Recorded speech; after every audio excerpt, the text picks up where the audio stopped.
Legends pre-orders in at Dorkside Toys.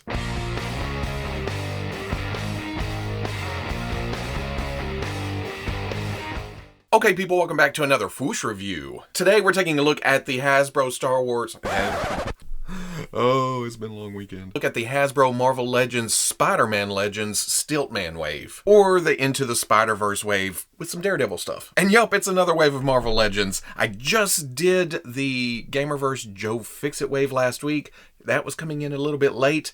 This one's coming in a little bit early. So just 12, 13, 14, counting the Build-A-Figure, just all in a row. But I ain't complaining because, like I said before that review, it's been a while since I've laid hands upon Marvel Legends. So extra special thanks to Dorkside Toys for getting these out and, you know, let me play with some new toys. Like I said, this wave is mostly Spider-Man Into the Spider-Verse. It starts with Gwen Stacy, or Spider-Gwen, or Ghost Spider, with a little Peter Porker Spider-Ham off to the side. There is Marvel's Prowler. Of course, there's Miles Morales. Hiding back here in the shadows, Peter B. Parker. But then from the 616, we have Marvel's Frog-Man, getting into that classic wacky flavor, and then finished up with the Hand Ninja. For these four, art based from the movie, and then new art from the comics for the two 616s. On the back, that picture, bigger, we have some bios giving you a little history of each character. There's the faces of all the characters. They're numbered, corresponding to numbers on Stilt-Man. That way you know which parts come with which character. Have some warnings down at the bottom. Hey, don't put them in your mouth. On the other side, same art, just reversed on the...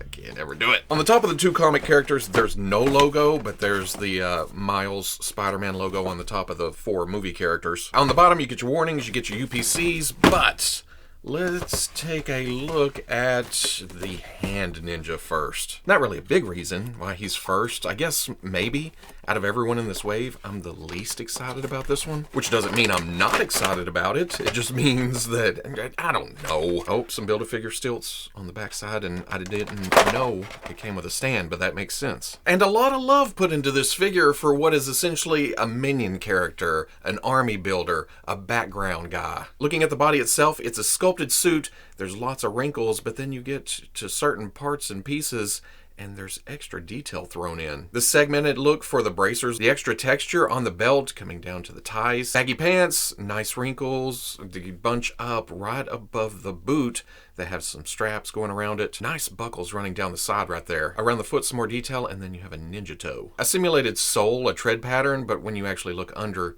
it's empty. The strap with the sword scabbard on the back is a completely separate piece. It gets out of the way. There's actually a more wrinkled undersuit that runs up, and then that becomes the mask underneath the hood. I was so mesmerized by the silveriness of the buckle that I didn't realize these were throwing stars tucked into the straps. It's part of the sculpt. They don't come out, but it's nicely painted where it looks like it could if you're from a distance. Looking at the face, I don't know if it's the eyebrows or something, but this looks like Jim from the Ant-Man movie. You know, Cassie's stepfather. I don't know why that shot in my brain, but it's a nice mask sculpt. The hood is attached to the top of the head so it doesn't come off, but I like that it comes down, and when you move the head around, the hood doesn't get in the way of the face. You're not fighting each element. I don't like that you can see the dark red underneath, though. I wish the hood came down some more. I realize that would get in the way of articulation. It's a trade-off, I think. You can also see daylight through there. Another detail I'm just now noticing, this braided, well, I guess it's more twisted, this band running around the arm right below the bicep. Just something else to break up that sculpt to make it slightly more interesting.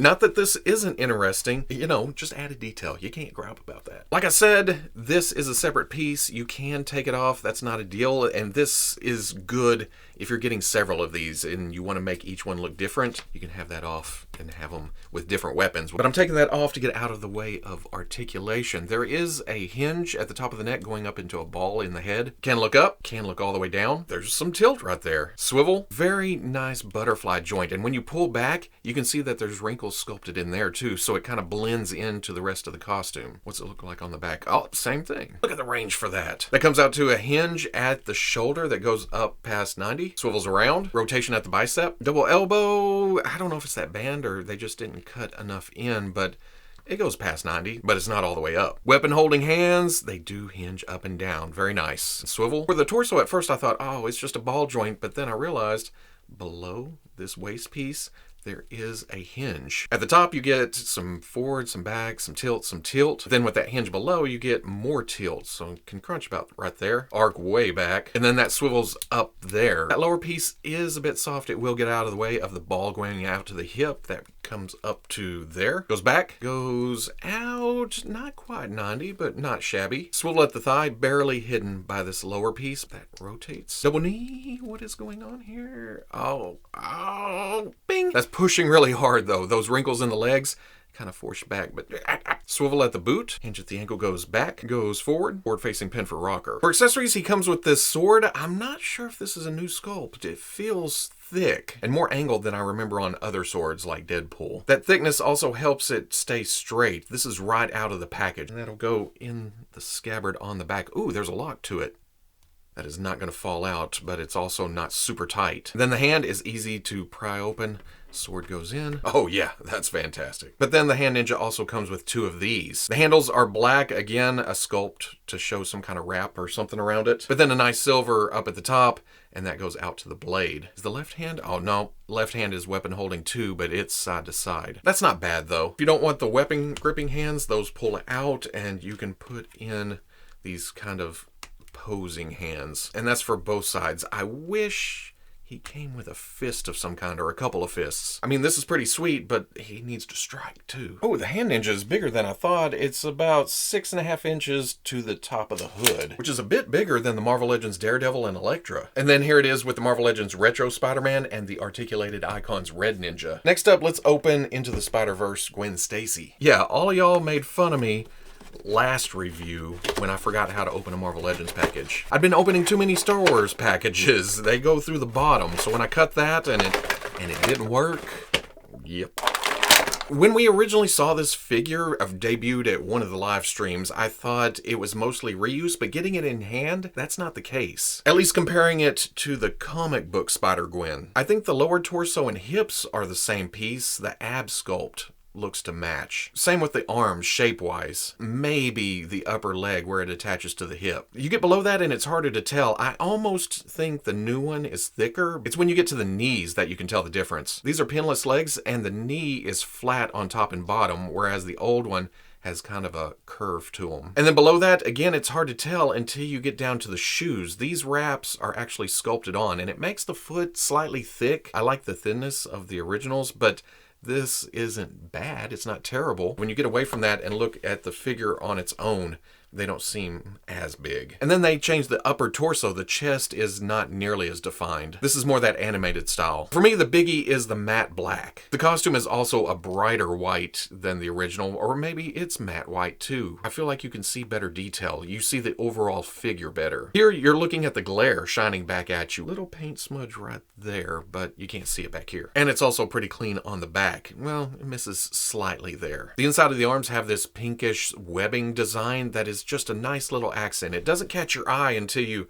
start turning, till you start looking for it. But that also travels up to the inside of the hood, which is a separate piece. Brings us to the head, and this is a very nice sculpt. It's very evocative of the movie. Nice photoreal to the eyes, to the lips, and at first I had forgotten she had an eyebrow ring, but you can also see that printed on. Good hair sculpt. I like that the shaved part is a little darker, but I wish there was more wash up here. You can see a bit right here. Again, looks a lot like the movie, and I'm definitely not complaining. This looks good. That's me looking at the head against the bright white of the upper costume, and then it's toned down a bit as you go down, then you get to the light blue. Still though, Into the Spider-Verse, Gwen Stacy. Going over articulation, there is a hinge at the top of the neck going to a ball joint in the skull. You can look up and look all the way down. So much tilt. Swivel, arm hinges up. Oh, all the way up. Rotates around. Hinge swivel at the elbow, comes up past 90, and then that swivels. Hinge at the wrist, that also rotates. Ball joint mid-torso, great back. Have some tilt side to side. There's rotation, but not a lot of crunch. That's it right there. I like my spider characters to get down and crouch. Ball coming out to the hip, bring it up to about right there, but if you rotate a bit,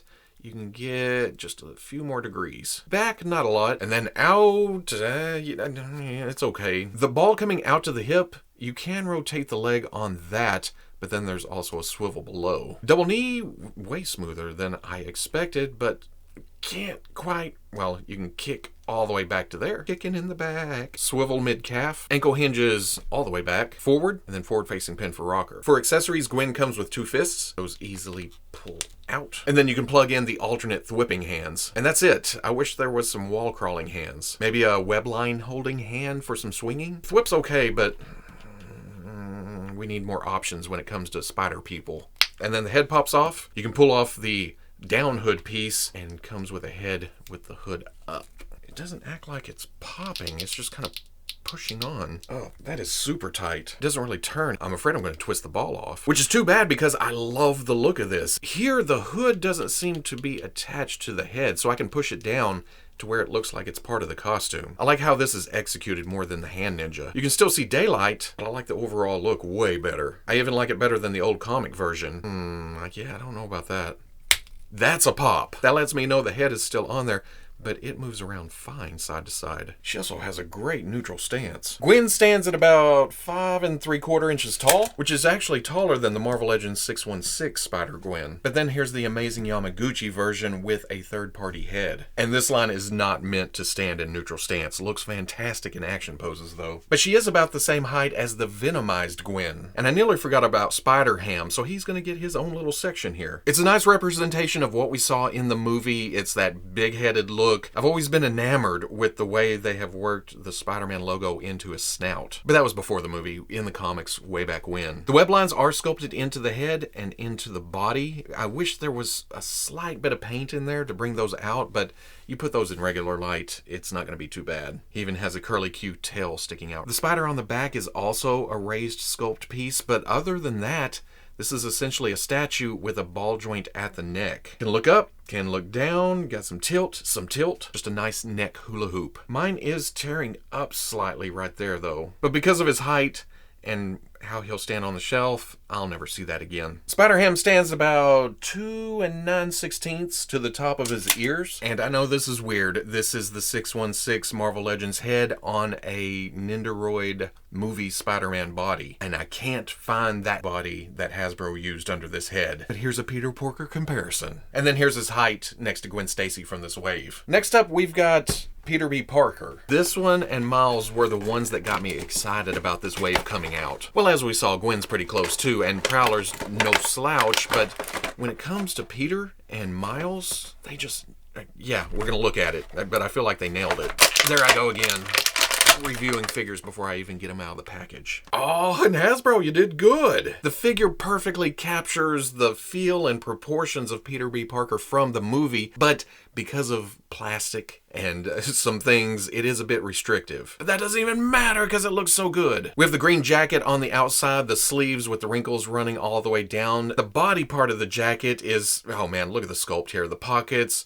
and the buttons running up, the zipper. Then they came in with the gold and highlighted those extra details and also with the silver on the zipper. They didn't skimp there. And I pointed out because if you watch any of my reviews, that's one of my pet peeves is when snaps or buttons are left unpainted. It is complete separate piece and it's fairly soft. You can open and close it, but it doesn't really help in the posing department when it comes to the body underneath. It traffic cones it a bit. On the torso, has the Spider-Man suit sculpt. The webbing is indented in. The logo is raised on the chest. Below that, you get the line of the sweats, and then it moves into a smooth territory. There's a little bit of bumpies to it, a little bit of wrinklage, but what I like most here is the thinness of the legs. Again, it captures that aesthetic that we're used to in Into the Spider-Verse. The pants are a little short. You can see the cuffs up above the ankle. We see some skin around there, and then of course the mismatched shoes, or well, the boot and the shoe. Have the laces sculpted onto both. The boot is mostly just brown, but on the shoe there's a gray color and then white on the toe and on the sole. Oh, look at that. It's almost like looking at an animation cell. The hair is perfectly done. It's got a swoosh, a swoop coming over, and it is a soft material, so you're not going to break it off. The eyes punched in very, very nicely. The eyebrows in place, and look at the 5 o'clock shadow. That could have been easily overdone, but they didn't. It's subtle. Could use a little wash to the hair just to bring out detail, but that's not a complaint. But what I can complain about is trying to get in and doing some poses with the torso. Out of the package, the bottom half wanted to jut off to the left, and then the torso be like this, and I could not. Well, I could because I did, but it took me a minute to get the waist loosened enough and then over straight, and then you can fight it around, and the whole time you're looking and going and looking and looking. But what I do like about this setup, ball joint, is that you can either do it like this and get some posing out of it, or you can jut this back a bit and then bring the top back straight to give him that slight gut look, just like he had in the movie. Or, you know, poking his chest out, you can straighten it out too. It also seems like the neck piece is a separate part from red to skin, but I think it's just attached that way. I don't know why they did that. It could have been just one piece and then separated by paint, but I also like the way this looks. Looks like he's actually wearing a costume. They also have the neck jutting a bit forward, which gives him a hunch. Again, he's kind of let himself go a bit, just like in the movie. But going over articulation, because of the shape here, there's a big old hinge in the neck. That runs up to a ball in the head. You can look completely up. Goes completely down. Also not bad tilt. Swivels. Hinge at the shoulder comes up a little past 90. That rotates all the way around. Swivel at the bicep. Double elbows, invisible pins, and those were stuck out of the package. The top loosened first. I got to there. The bottom is still a bit tight, but if I push, comes all the way up. The cuff of the jacket comes down over the hinge of the wrist, but it still gets good range back and forth. And then rotates. Ball joint in the mid-torso, ball joint in the waist. With that, can crank very far forward. Because of how the jacket is sculpted, it's a stiffer piece. It's going to jut out. That also arcs back, again hindered by the jacket, and then both of those together get some fantastic side to side. There's also rotation at both those points. Ball coming out to the hip, goes all the way up, back, out. Oh, okay. He wins the wave so far. Swivel at the thigh, double knee. I haven't even bent these. Again, invisible pin. Yep, the bottom one's stuck. There we go. Pop, pop, pop, pop, pop. Swivel where the skin meets the sweats, and it is very, very thin. I almost feel like I can pull that pin out. Yep, but it goes right back in. Not a deal. But because of the tightness of the ankles, if you go to grab it right here and pull back, you're going to get some tension right there. Probably hold it like that. But hinge goes all the way back, forward, then forward facing pin for rocker. Does the shoe go further? It goes back that far? Yeah, it goes forward more, which it makes sense because of the thickness up there. Forward facing pin for rocker. For accessories, you'll notice right in the package, Peter comes with a gripping hand. That's to hold his drink. It's just a sculpted plastic cup. Those rings are raised, and then the straw is a soft plastic piece. That pulls out, as well as the flat, relaxed hand on the left. And you can replace that either with Spider-Man costumed thwip hands or costume fists. Oh, but that's not all. You can also pop the head off, turn the head around backwards. It's easier to pop on than just rotate it around. But he comes with this other head. It's printed just as nice on the eyes, has one raised eyebrow, and then the mask pushed up on top of the head. I'd like to see this fully costume in this aesthetic. See, as I've moved around, that did angle itself the other way. Peter B. Parker is fairly tall at 6 7/16 inches. But that is damn perfect next to this wave's Gwen Stacy and Spider-Ham. For giggles, here's the Marvel Legends Retro Spider-Man. And I gotta go with Into the Spider-Verse Prowler next. I've always loved this design in the comics, in the movie, doesn't matter.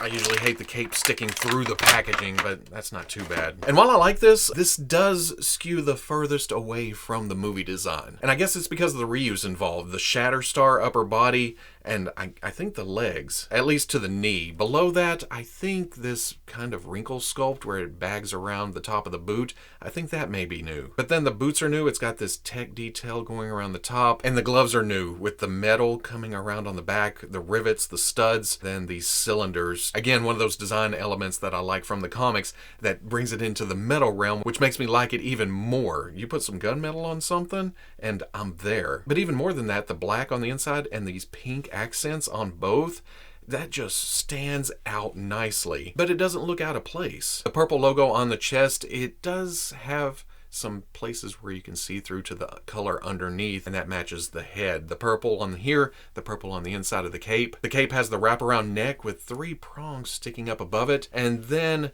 fairly plain coming down. In fact, it's kind of flat. There's some wrinkles up here where it looks like it's hanging, kind of loses something below that. At the same time, it doesn't overpower the figure. You can still see his silhouette against that purple, and you don't have, well, I don't know, maybe I would like some action cape. Maybe I'll have to track down a third-party cape or something. But like I said, it skews away from the aesthetic of the movie. Most of all, it's the thickness. That was captured better by Hasbro's cheaper, less articulated 6-inch Prowler. As much as I like the Peter B. Parker, the Spider-Gwen, the Spider-Ham for their movie accuracy, I kind of like this in the realm of bringing it into the comic, or actually adding some realism to it. I would prefer if it had the thin limbs, less musculature, less detail, but I don't hate what they gave us. I do find the looseness of the mask below the nose, below the cheekbones, that is kind of weird. I don't really remember that being a thing in the movie. The detail on the mask and the eyes poking out from that, yeah, I can see that. Down here, which honestly is hidden by the cape whenever it's back there, I like it, but again, it skews away. And then you'll notice the cape flopping around. That's because it has a peg on the back, but I actually haven't got it to plug in yet. It really pulls on the head. I'm trying to get it in there. And then when I do get it lined up, it acts like the peg is too big for the hole. At the same time, I don't have a problem with it just hanging there either. Going over articulation, there is a hinge in the neck, ball going up into the head. Can look up, can look down. Not too much tilt, that's very tight. Then there's swivel, shoulder hinges up, rotates around. Swivel at the bicep. The double elbow is weird. You can't straighten the arm any more than this. The top and bottom is touching the elbow piece. And looking really close, it almost looks like the elbow doesn't fit the shape of the arm, top or bottom. Bending the arm, it does come up to there, even with the gauntlet. Ooh, up and down hinge. And I just noticed the metal fingers, there is a claw to it. It's up and down on both hands. That's weird. Hinge of the torso goes forward, arcs way back. There is a cut for the waist, but I ain't getting no rotation there. That is either stuck or it's not supposed to move. Ball coming out to the hip goes forward, way back. Out. Okay, he just beat Spider-Man. Prowler wins the wave so far. Swivel at the thigh, double knee. Again, Invisipin, but because of that bagginess sticking out of the back of the calf, that's as far as it goes. Swivel at the boot, hinge at the ankle goes back, goes, whoa, way forward. In fact, that's further than most Marvel Legends I've gotten lately. And then forward facing pin for rocker. For accessories, we got nothing. The cape does drag him back slightly, but you can lean forward a bit to counteract. Looks like a badass though. Prowler stands at 6 3/8 inches tall to the top of his head, which works fantastically next to this wave's Gwen Stacy and Peter B. Parker. And then he's slightly taller than the Marvel Legends comic book Prowler and the Marvel Legends Retro Spider-Man. To finish up the Into the Spider-Verse figures of this wave, let's take a look at Miles, who probably has the most empty looking package. And that's only because Miles is a small, thin character. You can't really blame the amount of plastic here if it's accurate. Yeah.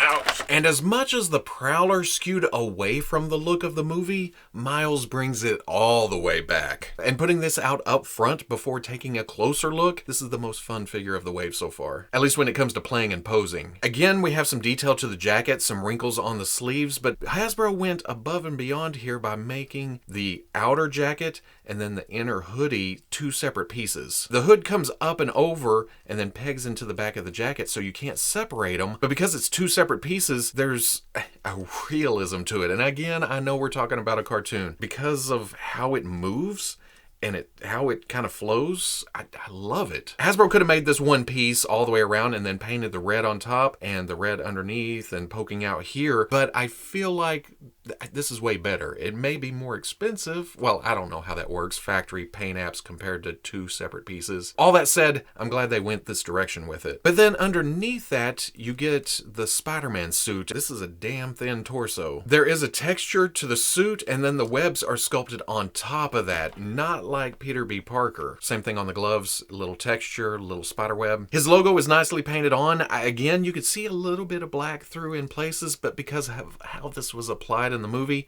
I'm completely okay with this. Get down to the pants, and then it brings that cartoon aesthetic in again with some smoothness. There's some wrinkles, but it looks just like what we saw in the movie. Then the accurate thinness kicks in again. Not so much texture here, but then we get to the spider webs. I do not know sneakers, so I don't know if this is accurate or if this is supposed to be something or if it's supposed to have logos, but to me, it's the red shoes. It has the white on it, so it looks good. Up at the head, some nice photo real. The eyes are where they need to be, the eyebrows. There is this line on the forehead that I don't care for. And then overall, Miles looks a bit worried, which makes sense, and I'm completely good with that. But I'd like to see, well, I don't know, something a bit more neutral, or even, hey, I'm Spider-Man now. Very nice hair sculpt again. It looks just like Miles. I guess what it breaks down to is just like Marvel Legends, when they do MCU characters go for full-on accuracy. It's the same thing here, except as a cartoon movie. They leaned into that super hard, and it just works. The shorts are hollow to about right here and made of a softer material,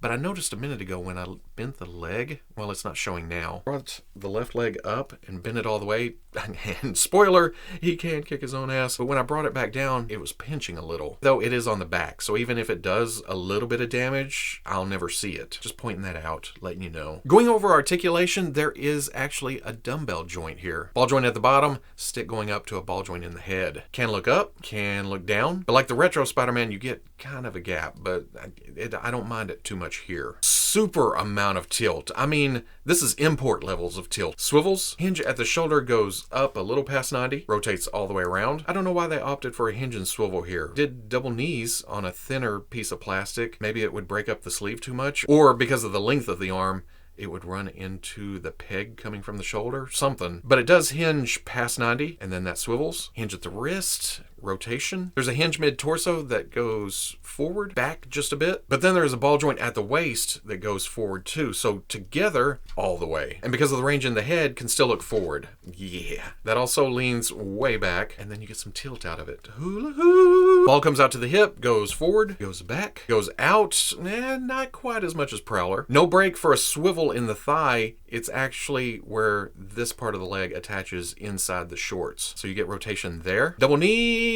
I already blew this one, didn't I?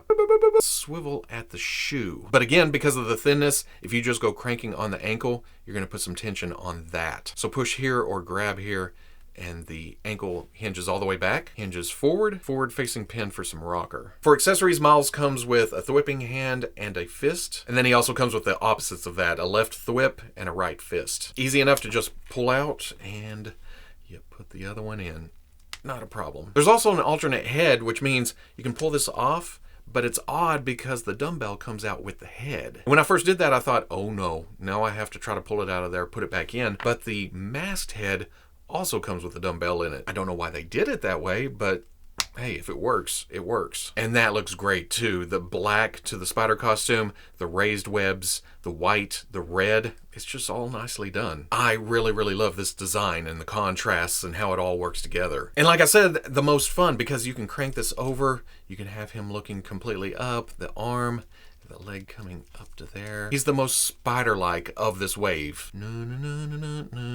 It's only really the elbows that are hindered, but otherwise, it's import level. Hasbro is getting better and better about this kind of stuff. Not that they've been a slouch up till now, but they keep finding ways to improve a bit. Messing around, getting him in a neutral stance, the more I kind of pose, the jacket does push the arm out a bit, but it's easy enough to just come along, put the arm back down. Miles stands at 5 9/16 to the top of his hair, which is scaled perfectly with Prowler and Peter. And I'll say the same about Gwen and Spider-Ham. And I think I like them better than the recent Venomized Miles and then the older, I don't even remember when this came out, the comic book version of Miles. And then finally, straight out of the comic books, we're going to open up Frog-Man. And it's not like I'm some super fan of Frog-Man. Hell, he would have never made my list, but as soon as they showed him, I thought, I gotta have that. That's just too weird. And hell, I think you can use this as Frog-Man or Leapfrog, right? So you need two of them? And this figure is way cooler than this character deserves. Nothing against Frog-Man, but it's something that is so out of left field, but so well done that it catches me off guard. I've been messing with them for 15-20 minutes just like, whoa, look at that, and look at that, and that's crazy, and how does that work? First off, this is brilliant reuse of the Dr. Octopus body. They added new feet, they added a new head, and then they added this belt piece around to the backpack for no reason whatsoever. They could have just had fists, but they did add other hands. But those added parts just do so much. I mean, these flippers, they come down so nicely sculpted, but also match the wrinkles of the boots from Doc Ock. Even have the springs on the heel. And if you're worried about stability, there's no worry to that. I mean, look at the size of that foot. Bulky body, some wrinkles thrown in here and there. It still has that sash belt from Doc Ock, but that works perfectly with this new added belt piece. That's separate and does a great job of hiding the torso articulation. Goes around, attaches to the backpack, and I'm just now realizing that Doc Ock's arms, his tentacles, where they plug in, the backpack does a fantastic job of covering that up. So they didn't even have to take those off the back. Pretty simple design back here. There's 3 knobs across the top. There's this angle piece, some vents of some kind. And then the head, I mean it's a frog mask. But it's almost sinister the way they put this face sculpt inside the mouth. The nose and eyes are sculpted. There's some white painted in the eyes so you can see it peering out. No matter how silly you think it is, you look in there and you're like, oh, this bastard's crazy. Also, not a lot of paint to the whole thing. There's the base plastic color, these painted on, tampoed on, and then the lighter green for the belt, the shorts, the gloves, the boots, the eyes. But there is some mismatched plastic here. We first saw it in the promotional images, and you can still see it here. The top of the legs don't quite match below the thigh swivel, and then the torso is ever so slightly lighter than the arms. But in person, it's not as noticeable, and that's not me making excuses because I'm in love with a crazy frogman. It's noticeable if you're looking for it, but in normal light, it's not going to jump out at you. I like that they left the neck open for articulation. Because of the hinge at the neck going up to a ball joint, you can look up a bit, can look down. Look at the tilt. Swivel. Shoulder hinges 90. Rotates all the way around. Swivel at the bicep. Double elbow goes up that far, which actually looking at it is only slightly past 90. Frogman doesn't need huge range. Hinge at the wrist and rotation. Again, ball at the torso. You can hula hoop all the way around and never see it. Ball coming out to the hip goes forward. He's kicking his flippers up. Back, out. Well, holy shit. He may come in third here. Swivel at the thigh. Double knee. Oh, not gonna make it. Still impressive range. Swivel at the top of the boot. Hinge at the ankle goes back, goes forward, and then forward facing pin for rocker. For accessories, in the package he came with a evil monologuing clawed right hand, and then on the left he has a fist. But then those pop out and you can plug in another evil monologuing hand. He's double monologuing. I will cover this land in toadstools. But if you want your frogman to engage in fisticuffs, he also comes with another fist. Frogman stands at 6 3/8 to the top of his eyes. His frog eyes. Which does make him taller than Doc Ock because of the springs under his flippers. And then that's a nice scale next to the Marvel Legends Retro Spider-Man. And he's actually a bit imposing next to the Marvel Legends Daredevil and the comic book Miles. Finally, let's put together the Build-A-Figure Stilt-Man. I usually do the legs first, but we're going to do the arms this time. Left arm, right arm, plugs right in. Cowl and backpack top apparatus has a back pin right there. Guess it slides over until you line that up, maybe? If I look down in there, I can still see some pin, which makes me think I didn't hit it, but then I try to pull it up and it acts like it's in there. Good enough. If it's sitting on the shoulders, I'm happy. Plug the head into that without getting into the antennas because I don't want to break those. Okay, I did heat that up a bit. It's cold here in Arkansas right now, and it seems a little bit hard. Plus, with this back piece coming up and over, the antenna sticking out, this front piece, you're pushing, this is moving, the neck ball is running from you. It was just easier to soften it up a bit, put it in there. And then the legs. I don't think there's a left and right here, or there shouldn't be. Oh, and it's going to be a little hard to keep Stilt-Man all the way on camera. If you know Stilt-Man, you like Stilt-Man. He's a classic type character. He kind of falls into the same line as Frog-Man. Except I always felt Stilt-Man was a little bit more of a threat. At least he could get up and away from the heroes. He's just, I'm stealing stuff. But also just like Frog-Man, at least figure-wise, this is way cooler than I thought it'd be. Especially the sheen, the look. I mean, this metal body, the way they did the plastic, it's so smooth, but it's got some swirl twirl to it, some marbleizing. I don't know why whenever I see plastic like this, that sheen, that shine, I want to lick it. I don't know why. I mean, just gaze into the deepness here. It's a polished look to it. Not to even mention the sculpted details. I don't know if the body is reuse. There's some angle to it. This may be reuse, but we get to hear and, well, I don't know. I don't recognize that either. What I'm saying is this all works so well together. Really, the only paint is the skin tone showing through at the mouth and then the whiteness of the eyes. He's got that cocky grin right there like, oh, I'm the greatest because I can extend up to 292 feet tall. I did the math in 1/12 scale. That would be 24 feet. This action figure with another 23.5 feet of extensions. That's a lot of hand ninjas. But that's a brilliant thing on Hasbro's part. These extensions can be added on. If you buy more hand ninjas with more of these legs, you can keep adding and adding. And that's brilliant they put that with an army builder. You want more hand ninjas, you get more Stilt-Man legs. And even though it attached here, it also breaks apart down right above the, well, I say foot, but the base of the leg. So you put another extension in, you plug this on the end of it. It makes me wish I had another hand ninja. Now, I've been messing with it, and I did say something about messing with the antenna at first, but the more I move it, the less I'm worried about actually breaking those. They're nice and bendy, they get out of the way. But because of the cone coming up behind it, this piece coming in front of his face, the antennas, you can't really get a lot of range to the head. In fact, it scrapes across right there whenever you turn the head. But that's not bad. He just got to look down on all of his enemies because articulation, like I just showed, there's a hinge at the neck with a ball going up into the head. He can look up to about right there. Looks down. Not a lot of tilt. Very tight around the ball. And then it does swivel side to side. Arm hinges up, swivels around. Rotation at the bicep. Double elbow, bends about right there. This came off for some reason. It's just a pin on top of a peg. Does this one come off? No, that's glued. Hinge of the torso goes forward, well, it doesn't go back. The backpack keeps it from going that direction. Swivel at the waist. It does break this nice sculpt here on the side, but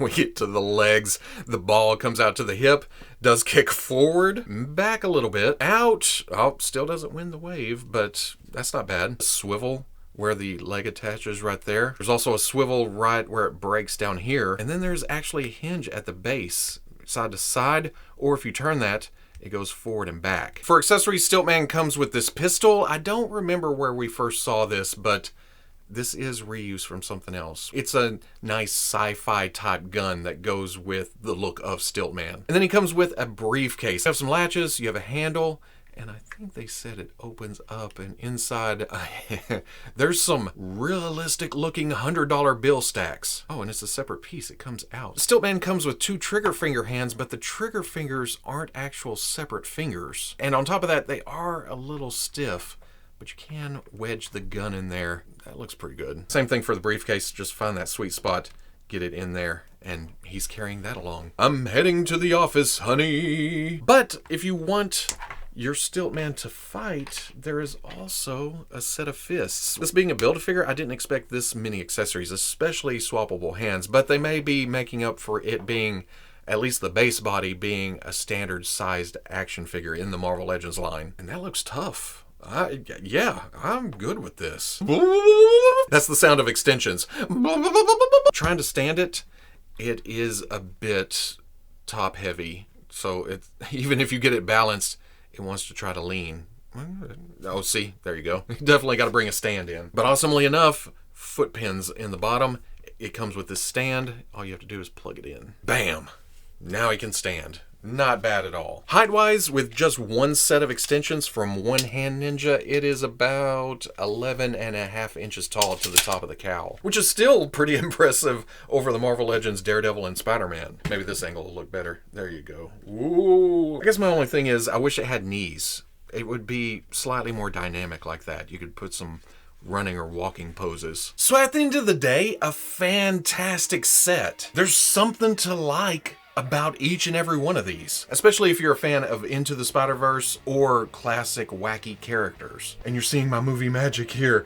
I couldn't get them all in the same shot. Stilt-Man is just too tall. Hasbro did a kick-ass job of giving us most of the main characters from Into the Spider-Verse all in one fell swoop. Gwen, and especially Prowler, uses parts from other characters that pull them away from that movie aesthetic, but then it's brought right back on point by Peter B. Parker, Miles, and even Spider-Ham. And sure, it's a statue, but the little itty-bitty pieces. Even Medicom, whenever they decide to release their Spider-Ham, it's just swappable parts. They've almost went the same route. If there was one figure that I was still happy to get, but least excited out of all these exciting type figures, it would be the Hand Ninja. But even then, it's still a fantastic figure that has more articulation than I thought it would. But as much as I love the movie figures, the winners, the ones I wanted the most is Frog-Man and Stilt-Man. It reminds me of reading comics as a kid. Again, I didn't even know I needed Frog-Man on my shelf, but now that I have it, he may go front and center somewhere. And then Stilt-Man, because he doesn't have any articulation in the actual stilts, which is not a fault. I'm not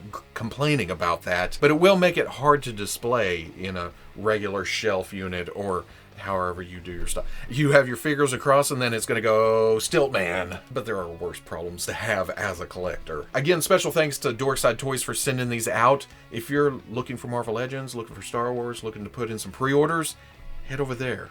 He'll treat you right. If you enjoyed the review, comment, like, subscribe. Much love to the plus. If you're interested in seeing videos early or just in a position to help out the channel, patreon.com. But wherever you may be watching this, I'll always catch you on the Fwoosh. And it sounds like I'm giving the Spider-Ham a pass.